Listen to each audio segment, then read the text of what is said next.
So Danny, before our listeners get on video, what would you say are the key steps that they need to take before getting on video on LinkedIn? What do you need to be thinking about? A lot of people are like, oh, I don't have the equipment to do video. So let's just address that right now. There's only three things that you need. You need a smartphone. All of our smartphones have high definition cameras in them. They have the best possible camera that you can do. I record the majority of my videos with my phone, and I mostly use the front facing camera. So let's kind of dispel that situation. Like, all you need is a phone, and then I recommend having some sort of good lighting source.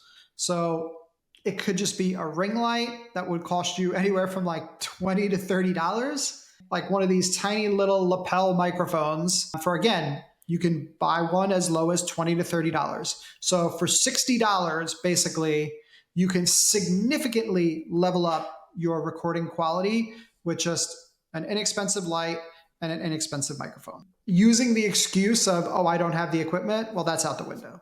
The next excuse is always, I'm not comfortable on camera, right? Well, it's like anything else. It takes practice. It takes practice to get comfortable on camera.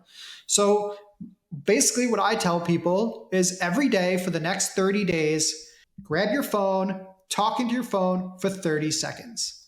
Make a 30-second video. Just share something that happened throughout your day.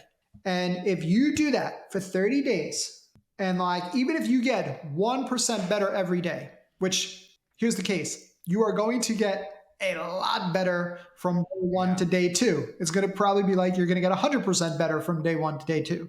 And then from day two to day three, you're probably going to get another 50% better. And then you're going to get another 25%. So like by the end of that 30 days, you're good.